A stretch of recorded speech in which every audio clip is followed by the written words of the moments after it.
I'm actually going to turn it over to our first speaker, and we have a little video. And this is why I would be an exceptional candidate for the 30 Under 30 award. On January 1st, 2020, I quit my full-time job and I started my real estate career pursuing my dream as being a business owner. I burned the boats, as Tony Robbins would say. And over the last 2 years, I've learned what it takes to be a successful real estate agent by following other top producers, from weekly coaching to constantly educating myself, and above all else, nurturing the relationships that I've built with people. After high school, my father, he passed away, and it fueled a lot of my addictions that caused me to waste 5 years of my life, and it almost killed me. That was in 2015, where I was 260 pounds with no hope, no drive, no direction, and I thought my life was over at 23 years old. I was destroying my life to the point where I'd burned every bridge and I'd lost everything and everyone, and I found myself becoming homeless. And within the first few weeks, I was living in a cardboard box.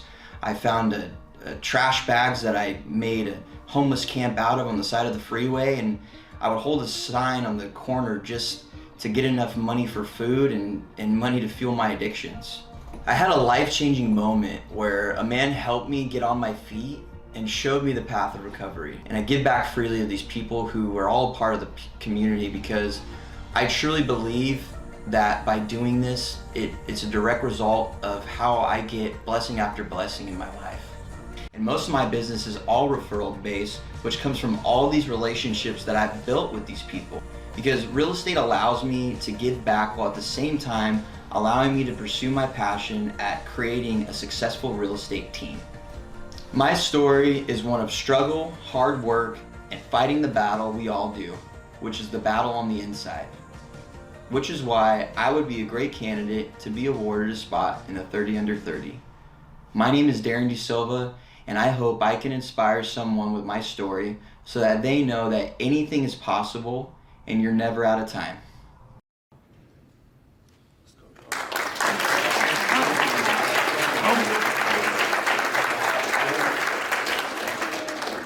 What's going on, everybody? How's everybody feeling today? Yeah, you guys excited to be here? To grow your business? That's why we're all here, I hope, is to learn something new, learn something that will drive our business forward. And I appreciate the applause, but you guys don't even know if I'm good yet. So hopefully I can bring some value to you guys today. My name is Darrin DeSilva. I'm the team leader of the DeSilva Realty Group with EXP. And, I just want to start off by saying how grateful I am for all you guys being here. I'm a big believer in who you surround yourself with is how you're going to get to higher levels, higher than you could do on your own. And just the fact that I'm in a room full of people that are here investing not only their time, but, buying a ticket to be here and wanting to grow their business and hopefully hear something that may improve what you do, not only in your real estate business, but your life. Because I think that's more important than just real estate. Real estate's as a result of how good your life is. And I'm grateful to be here, and I get the pleasure of starting it off. I'm nervous as hell, by the way. And what I wanted to talk about today, guys, we have a lot of really good speakers that are going to share things that are going to transform your business. But I'm going to talk about something a little bit different, just to kind of set the pace. And, a lot of you guys, I know just through social media, we've seen each other, we like each other's posts, congratulations on a closing, happy birthdays, all that good stuff. And, we post a lot of our wins, right? We post a lot of our wins and we see all these things on our feed. I get just feed after feed and post after post of everybody always winning. And I know for some people that it can be a little bit demoralizing, maybe some people that aren't producing, or some people that compare themselves, and we have this mask up, right? A lot of us, and sometimes we have to, because we got to be positive for our clients. All hell could be breaking loose. We could be having cancellations, things not be going well, but we're still positive. And not only in real estate, but our life too, right? Whether it's for your kids or, your husband or wife, whatever it is, we have to kind of put on that mask. And today I'm going to take my mask off a little bit. And I want to share with you kind of a 1,000-foot view. And the reason that I'm doing that today, guys, is because I hope that there's just one person in this room just one person in this room that can ultimately maybe hear what I have to say, and maybe it'll help them. You know, maybe there's one person in this room, and maybe all 70 of you don't get one thing, but maybe there's that one person that it hopefully inspires and hopefully gets something out of it and can maybe change their life. And that, to me, is worth it. So I'm going to talk about, you guys heard the video, but I'm going to talk about how I went from being homeless to getting the National Association of Realtors 30 Under 30 award. Is that okay? Woo! All right. I'm going to try to be wary of time here, but it's a lot to impact the entire life in, 25 minutes. So I lived in Newman, California, and my father, he passed away when I was 20 years old. He had cirrhosis of the liver. He was a really bad alcoholic, and it ultimately killed him. And this big, strong man that I looked up to my whole life, he's my father. I wanted to be just like him. And he if you've seen somebody with that, his skin was yellow. He looked like a zombie. You could see his ribs. I mean, this strong man that I always looked up to. And he died. And so that had a big effect on me. And it set me in kind of a downward spiral. And it made me isolate. It made me isolate from my friends, my family, and I went into a really dark place. And I battled a lot of demons. So what ended up happening is my mom, she sold the house, and the plan was to buy another house. But we ended up doing that. We ended up basically getting into a hotel and trying to wait it out until we found something. But 2 months in the hotel led to 3 months, and 3 months led to 4, 5, a year. And we went all the way from Sonora to Turlock, getting kicked out of each hotel, by the way. We went from Sonora to Turlock to Modesto, and then we ended up in good old Tracy. And at this point, all the money was out.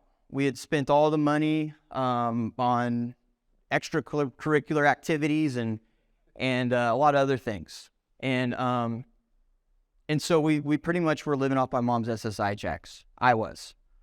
I wasn't going to get a job. I wasn't responsible. I had the kind of upbringing where I didn't have a lot, but things were kind of always handed to me. And I was never really told no. I could always manipulate my way into kind of getting what I want. I never had that hard, my dad was around, but he wasn't around enough. My parents were divorced to really be, a figure. My mom wasn't either. So we ended up in Tracy, and because we didn't have any money, we went to the Walmart parking lot in Tracy, and we slept in my car.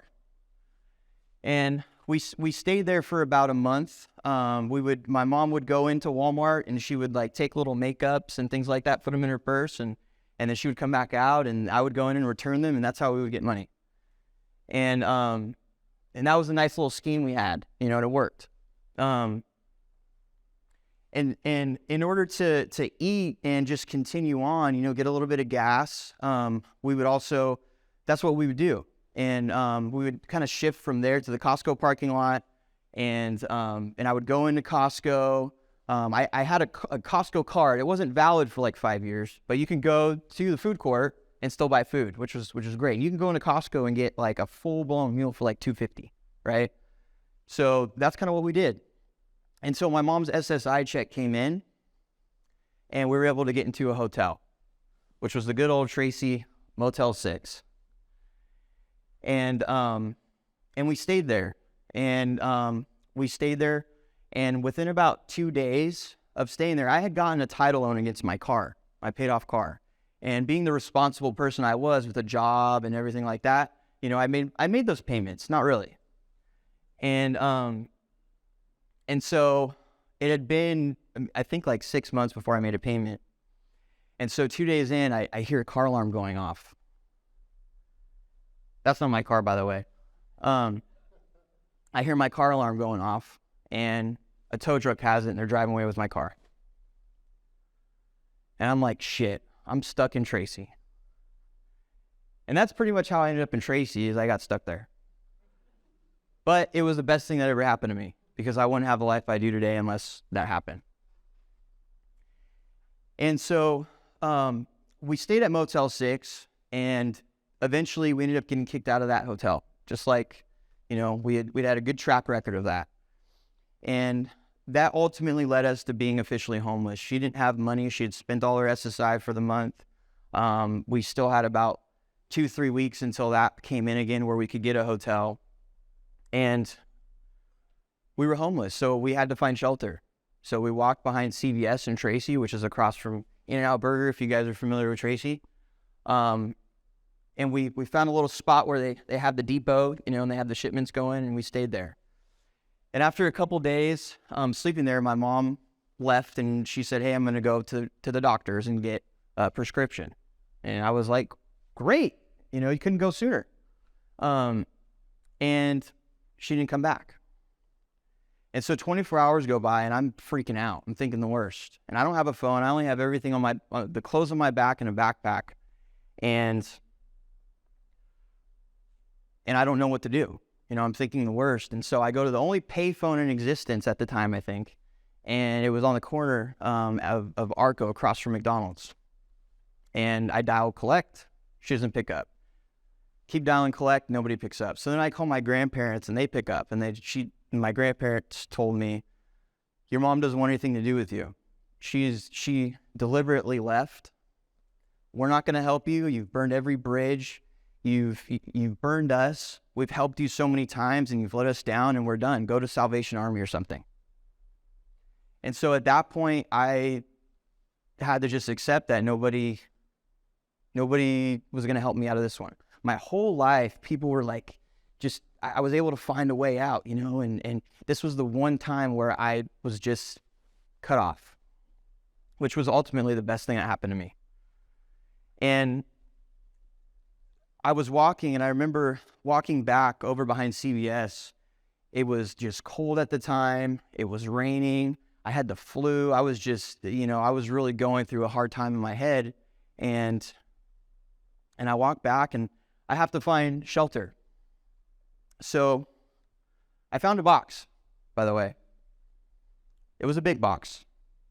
That's not me, by the way, but that's the size of the box.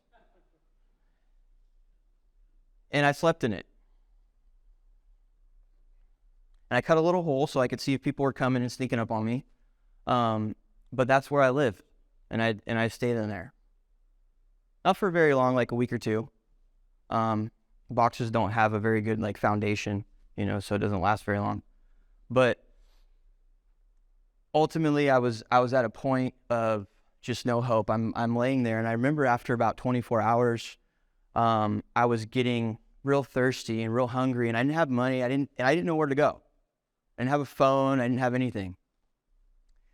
And so I remember walking over to In-N-Out Burger, and I remember walking with my head down and just walking in,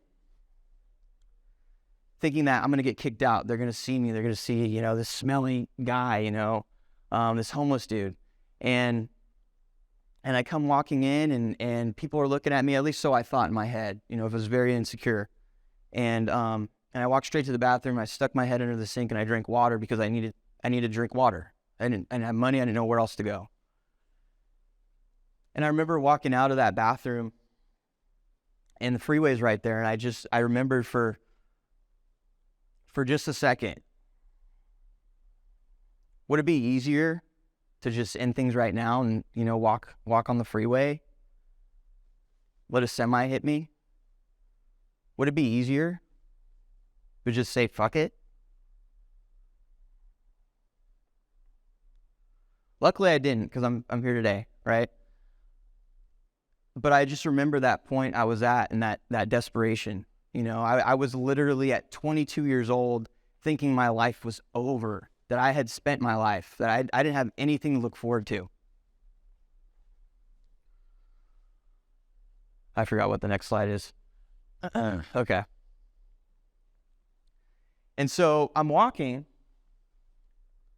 and I remember seeing these guys. They were holding a sign, and they seemed to be doing well. I even knew one guy, his name was Rick, and we used to talk. And he literally lived at Motel 6, and he would do this every day. He would go hold a sign, and he'd be able to pay for his daily rate. And so I was walking, and I found a sign. I didn't write this sign, and I have this still today. I have it mounted right in front of me in my office so I can have a reminder every single day. And it doesn't even make sense. Homeless, I'm just hungry. Please, if you can, thanks, right? But the message was clear. Hey, I need help. And so I took it, and I remember the first time I stood on the corner of McDonald's and held it up, how demoralizing it was. I remember having my head down, and just in just that moment where I finally gave in, and I stood there for about an hour, and then somebody gave me some food. Then somebody gave me some money. And I'm like, okay, this shit works, right? So I kept doing it. And that's what I did every day.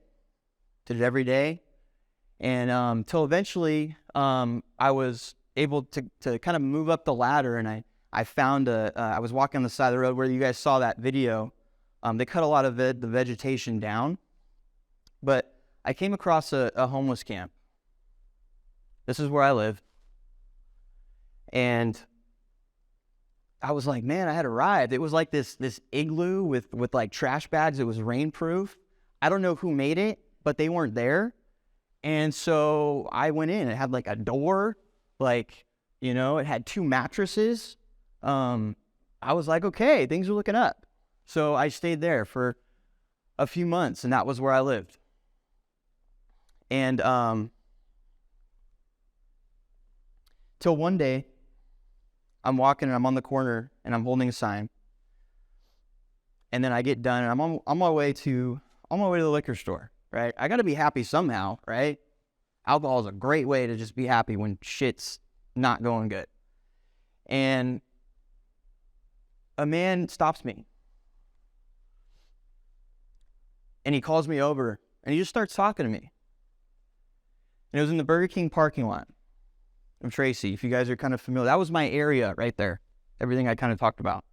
And he talked to me, and he genuinely wanted to know, what was going on. He just took some time to like get to know me, and like, how did you end up here, man? I was a young kid. What happened? And we talked for about an hour. And at the end, he asked if he could take this picture. And I said, sure. And he took the picture. Thought it was kind of creepy, but so a couple days later, I'm holding the sign again, and I'm walking back, and I'm on my way to the liquor store, and this man, I see his truck rolling up, and he pulls over, and he opens his car door, and he says, Darrin, let's go get something to eat, hop in. And at that point, that was a pivotal moment for me, because I had 2 options. I could hop in the truck with this guy, or I could keep doing what I was doing. And so I hopped in the truck with him. And he took me, he asked, where do you want to go? I'm like, Kentucky Fried Chicken. I got a big ass box of chicken and tore it up. And then he asked me, Darrin, would you be open to getting help? And I said, yes. Tell me where to go. At that point, I was at such a bottom. If you told me to jump, I'll say how high, right? And fortunately, he helped me get into a men's house named Emerson House in Tracy. And that was the start for me. Just getting in there. I was so happy just to have a place to go. And just have just some hope. Just some hope. And when I got into there, the first thing they taught me was how to make my bed. Now, I always do, make your bed, but doing it every single morning, right when you wake up, getting that one first win when you're starting the day. And what they started to teach me was structure there, which I never really had. And from there, I had a chore, and they taught me. My first chore was cleaning the bathroom, which they give the new guy. But I was excited to have it because I had some responsibility. I felt wanted. I felt needed, like I had a part. And so I stayed consistent with that. until I got my first job selling Kirby vacuum cleaners, door to door, which I was super excited about, even though they don't really pay you. But I was super excited unless you sold a vacuum. And I showed up every single day, 12, 13 hours a day. You're jumping in a van, they're dropping you off in East Oakland and Hayward, and you're knocking on people's doors. But I was super excited because, again, I felt like there was hope for me. I felt like there was hope. And for me, that wasn't just it. That man introduced me to a group of people that also experienced similar things in their life. And they showed me a way out. They shared with me their experience on how they got out. And when I heard that, I knew that maybe I have a chance. Some of these people's stories were 10 times worse than mine. And so I thought maybe there is hope. You know, if they seem to have good, happy lives, maybe there's a chance for me. And that was the start. And then I got into the car business for 5 years, and I did really well there. And then I got into real estate. And really out of all this, but there were 3 lessons that I learned. And these are 3 lessons that I apply into my business today. And it all started with structure. I never had structure my entire life. And the second that I just started making my bed, which I still do today, that's the first thing I do when I wake up, is I get up, make my bed, and then pray. That's it. I'd like to do something physical too, but I'm not that consistent every day. But that's what it taught me, is structure. And showing up for work. I didn't hold down any job ever for more than 2-3 months before. And now I show up. I was able to hold a job, be consistent, be reliable. Like, that's something I could never, that people didn't know me for, is being a reliable Darrin? Yeah, right. You know, and today I can say that I show up when I say I'm going to. Today I am reliable. People can depend on me.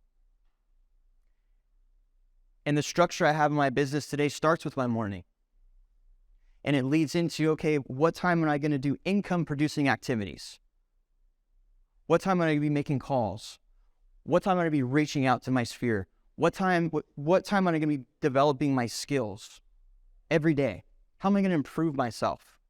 All these things I learned just from that house, from that structure, the very basic, because I saw the importance of structure. The second thing was the network. And for me, it was that man. That was the start. Just meeting somebody who had what I wanted, and me just duplicating it and following the path that they have already gone. Him introducing me to this group of people. I've seen the power of what it does because it changed my life. So I took that and I implemented it into my business. And I see the power of collaboration. I see the power of surrounding yourself with people that are doing way bigger things than you are. Because I think that's a testament of where I'm going to end up, who I surround myself with.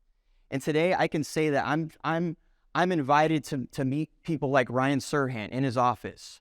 I've met Tom Ferry, going to conferences with coaches like John Sheplack, masterminding in New York City with Phil Jones, the writer of Exactly What to Say, shaking hands with Dan Beer, one of the top team leaders in the country. Like, all these people, right?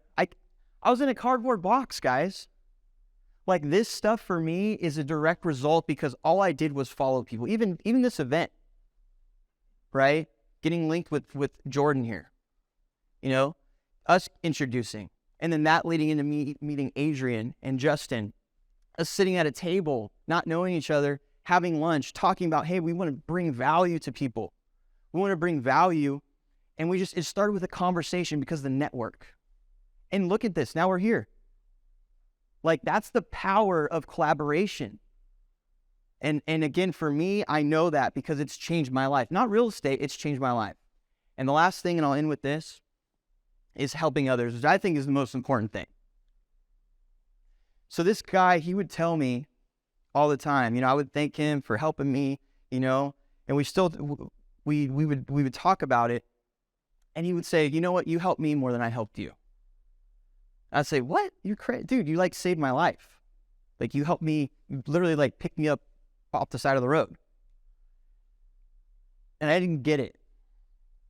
And he said, you'll understand one day.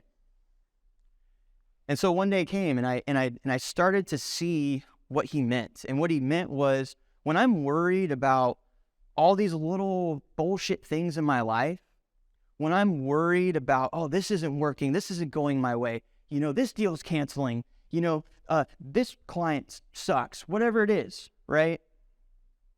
I'm thinking about me, but when I go and I help somebody, chances are, whatever they're going through is a hell of a lot worse than what I'm going through.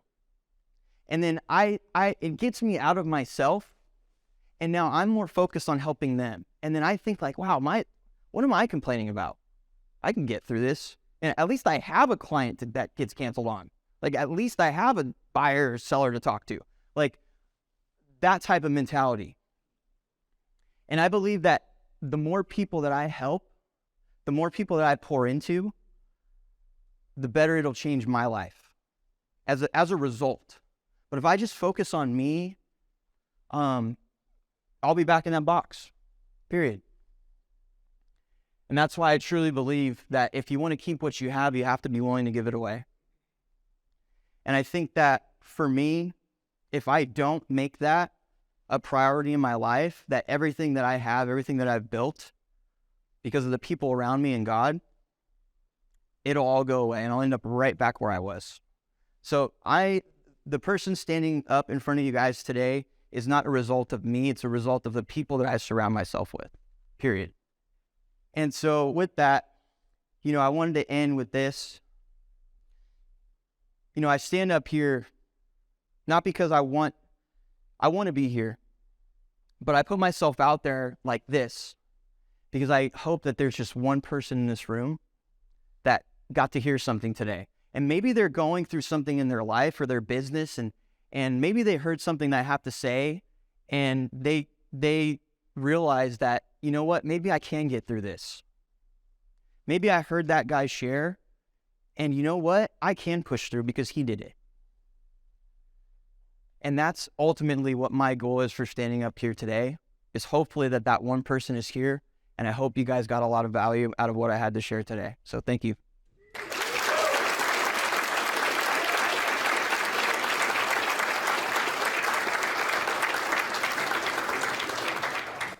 Wow, so sit tight, Sonny. I know you're antsy. All right, fair enough. What a crazy cool story. I want to make sure that anyone who has any questions, we're going to do a Q&A after every speaker, and then we'll get to you, Sonny. Does anyone have any questions for Darrin? And I can run the mic out. If anyone has any questions, just raise your hand. Not a question, but a statement. That was bold. That was courageous. And I think that you impacted way more than one person here today.